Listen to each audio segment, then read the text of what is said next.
In this episode of 3D Printed Soup, Kellar's Keep, one of my favourite add-ons to Heroquest. Let's 3D print some bits. That's right after this.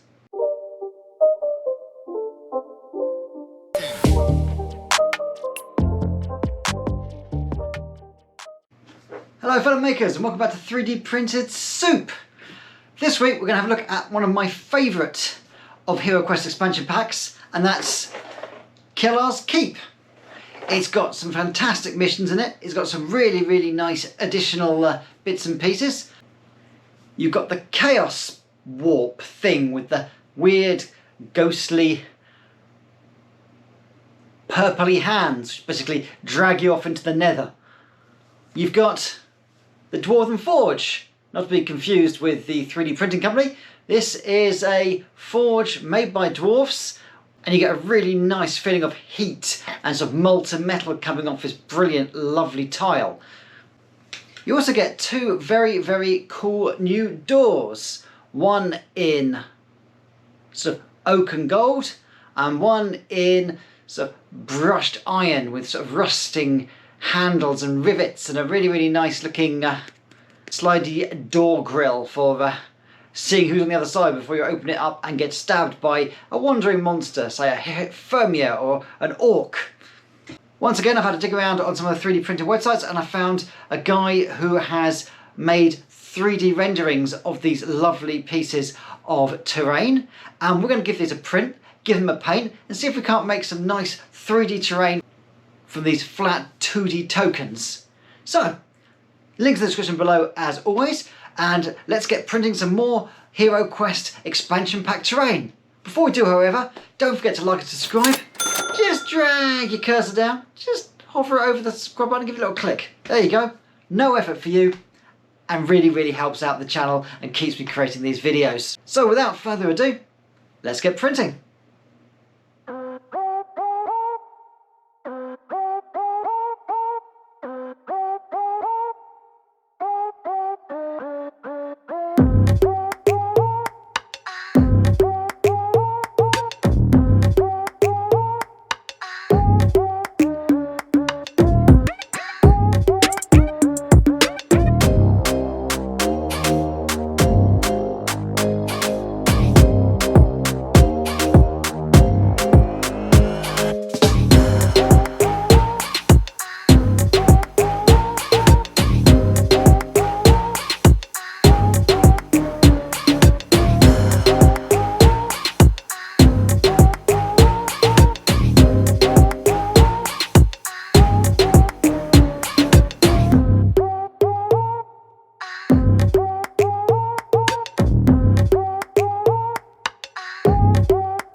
the 3D printed doors. You've got the nice steel one there with the wooden barricade on one side and the little peephole on the other.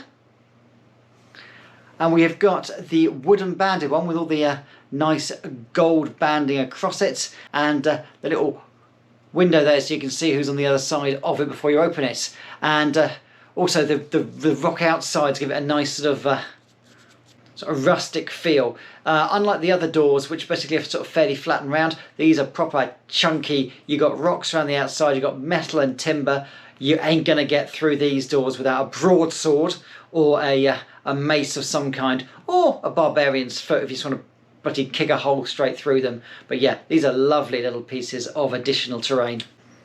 And then we got the scary and spooky sort of chaos warp with the weird disembodied hands pushing through from a sort of weird chaotic other dimension, ready to drag you off into the nether nether. And yeah, these look really, really cool. I especially like the way that using edge highlighting you can do the purple stripes of sort of the weird warp clouds around them. Hands are purpley weird coming out from the depths of this sort of weird chaotic gloom. And yeah, I'm very, very happy with the effects I've got on that one. I've also printed some of the stairs from Kellar's Keep. Now these were fairly sort of flat, uninteresting pieces of terrain which came with the box set Kellar's Keep, and I don't really know what they were. They're just sort of like flat grey with some lines on them. But when you basically render them in 3D, you realise they were actually proper stairs, and sort of these things sort of went up to different platforms. And yeah, the 3D versions are much, much nicer than the cardboard versions you got in Kellar's Keep, the expansion pack. And yeah, I'm very happy I printed these out, and I think that's going to add a really nice bit of 3D to the board as well. So yeah, that actually is, although I like the Dwarven Forge and I love the Chaos Warp, that's probably the most improved piece of terrain when it comes to changing 2D files to 3D. This really came into its own, and yeah, I'm very, very happy with that. And finally, last but not least, my absolute favourite, the Dwarven Forge itself. I mean, this thing came out beautifully. You've got all sort of the tools and the tongs and the tiny little anvil in the corner there. You've got the 4 corner posts. The edges are really, really well textured. They feel like they're big, chunky lumps of stone that are keeping this red hot molten slag in the forge itself. You can almost feel the heat coming off it. Now I used wet blending to get these sort of the nice, from the light yellow on the outside to the Avalan orange to the red crimsony stuff, all the way through to the Mephiston red on the top there. Just giving it a really nice feeling of heat. I haven't put any texturing on this, and I haven't put any of the washes on there because I think just purely the primary colours make it look so nice and hot and just perfect.